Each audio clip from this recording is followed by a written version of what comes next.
So let me know in the comments if you like the new opening image. I thought three Labradors would be more fun than Pot.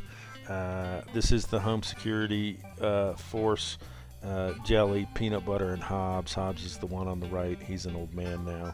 Peanut and Jelly are brother and sister. Anyway, we're going to be doing Eastern Shore Gumbo today, which basically means a gumbo technique, but ingredients that you could find in the town where I went to high school, and a town where I love the food.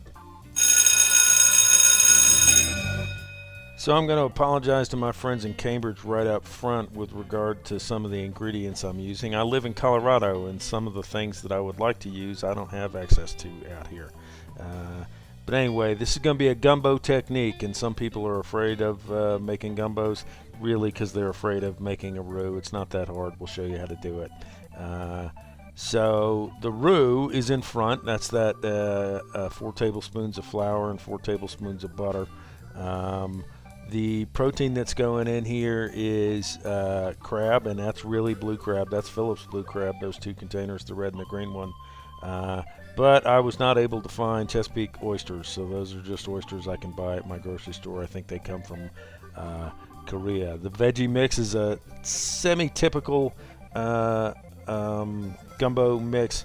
Onion and celery, very typical, but instead of green bell peppers, I like to use Anaheims.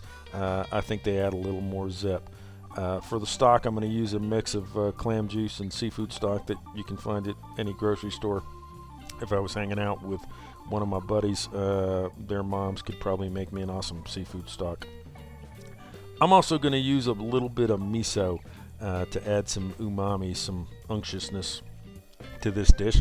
And miso is fermented soybean paste, and soybeans come from the shore. So there you go. A little bit of garlic goes in with the veggie mix just because it adds flavor. And then the seasoning, instead of being a Creole or Cajun mix, I'm going to use Old Bay. This is fantastic. Step 1 is prep your veggies. You're going to finely chop up some celery, and then you're going to do the same thing with the garlic, and then the Anaheims, and then the onions. Move the filming equipment over to the stovetop. We're going to make a roux, so 4 tablespoons of butter is going in on sort of medium-high heat. We're going to get that butter a little active, and as soon as it's active, we're going to add this 4 tablespoons of flour. Trying to get the butter melted here. There we go.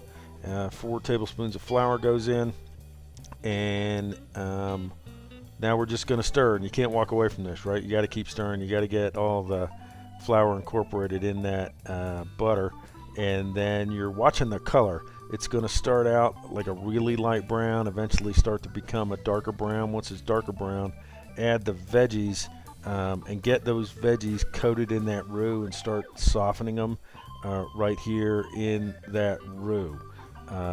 So let's take a moment and talk about roux. So we can look at Labradors while we talk about roux. The ratio of how much roux you make to how much other liquid you add is going to determine how thick the sauce part of this is. I don't like mine gravy-like. I like mine a little thinner, a little more stew-like. So I'm using 4 tablespoons of butter and flour to a fair amount of other liquids. And I will add water to it if I think it's too thick afterwards. But if you like yours more like gravy, then go ahead and go with 8 tablespoons of butter and flour, and don't add as much other liquid, and your gumbo will be very gravy-like. It's not my preference.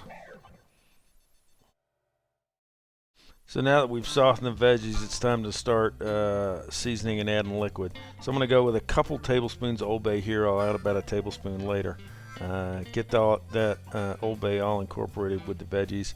And now it's time to start adding the liquids in. I'm going to start with the very flavorful ones. You can see I need to get off the heat here because I'm starting to smoke too much.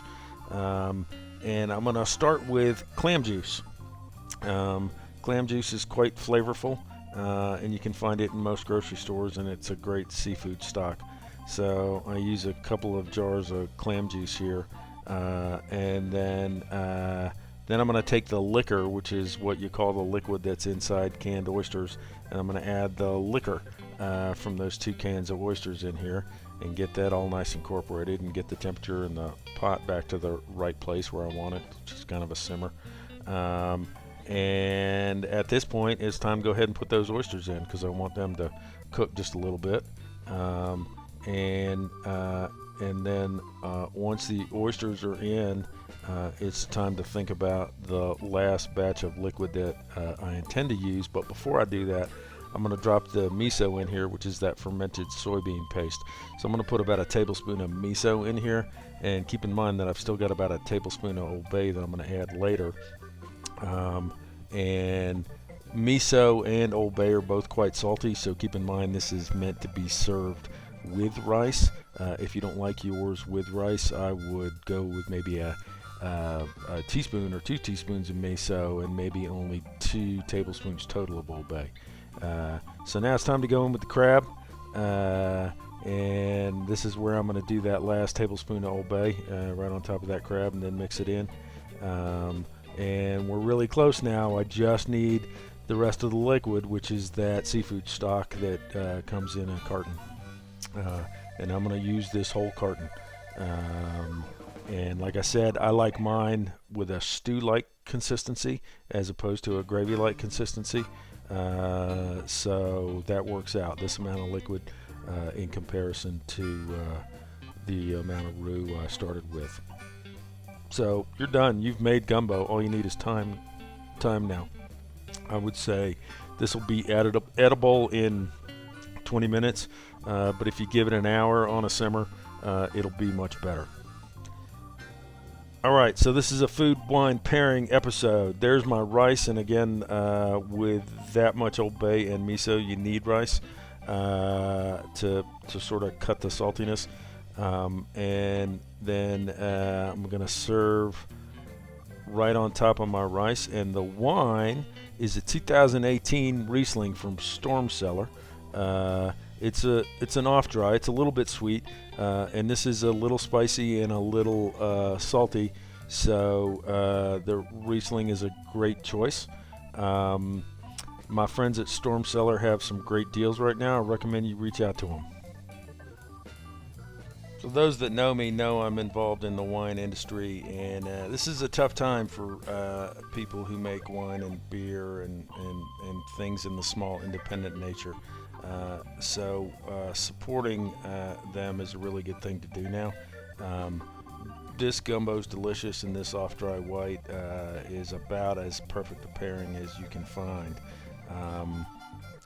I started a wine cellar recently, and I started with 3 bottles of this Riesling, figuring that, all right, that'll last me a while. Well, this is the 2nd bottle, so I'm down to 1 right now. That's how useful this is.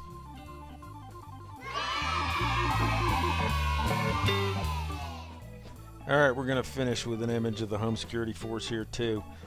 This gumbo was spectacular. It's one of the best gumbos I've ever made. I really do recommend my friends, especially those from the Eastern Shore, like and share with your friends. Give it a try.